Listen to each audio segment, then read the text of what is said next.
Herb Kaplow has an incredibly long resume, but the one that we're here, and this is the bonus for me.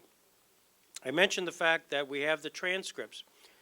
I mentioned the fact that Herb Kaplow was mentioned as one of the readers. And one of these included a presentation of a March 1946 American Forces Radio Network report on the trial of the major Nazi war criminals before the International Military Tribunal, Nuremberg, Germany. And I thought it would be just wonderful for Herb to come up and to read an excerpt of what he read in 1946, more than 63 years ago from the Nuremberg trial. And as he often said, the Nuremberg trials was the greatest event in his life that he never covered. So with that, Herb Kaplow. Did it ever occur to you that maybe that guy, the British guy, was right?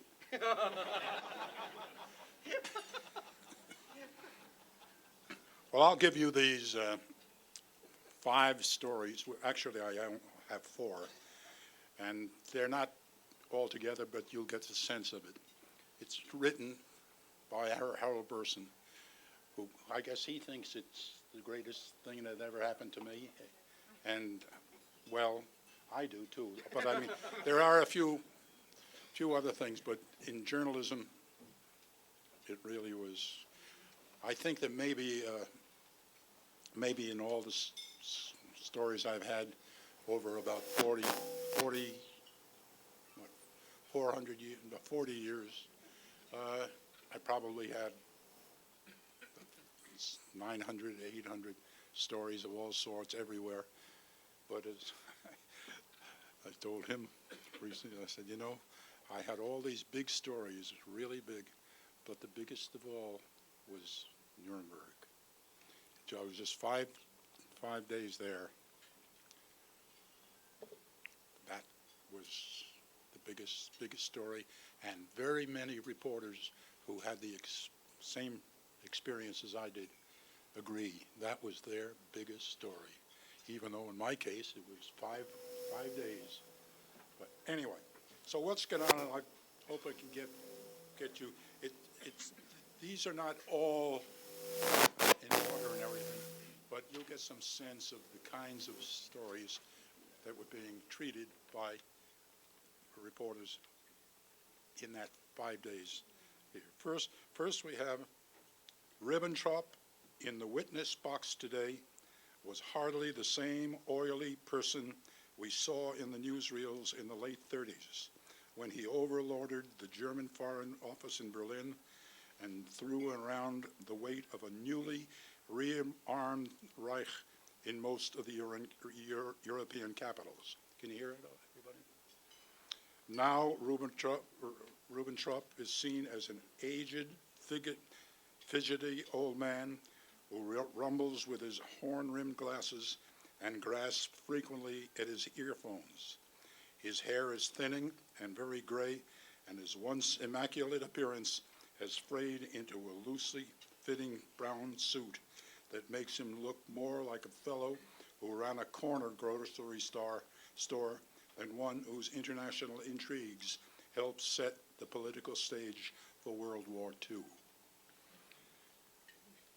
Here's another one, another reflection of von Ribbentrop from one of our reports.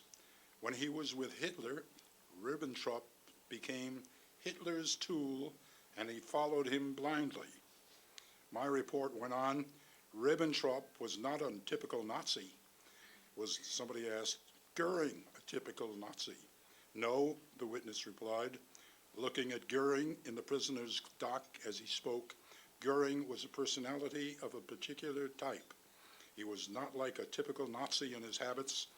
The usually good-humored Goering burst out laughing, and the press and spectators joined in until presiding Justice Jeffrey Lawrence observed that there was too much laughter in the courtroom. Here's another one.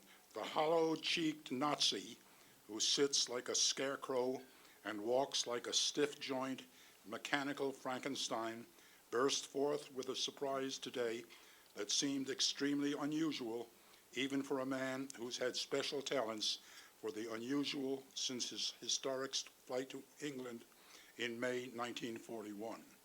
For it appeared this afternoon after the first day of testimony in his defense that Rudolf Hess would not take the witness stand in his own behalf. Here's a strange one. I didn't really remember it.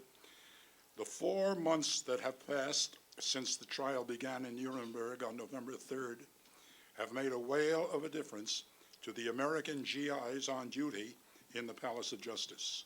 At the beginning, guards walked around the building as though they carried the responsibility for the whole proceeding on their own shoulders.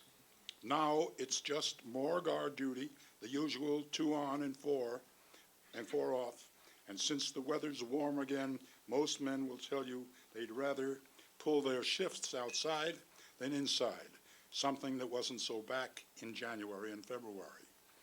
Though a lot of the men have lost most of their interest in the trials, they're still pretty strict about security, and there's no such thing as getting by them without a pass. Pretty girls, 1st American Division Guard said, are always stopped to show their credentials. That way, we find out that their names and where they work.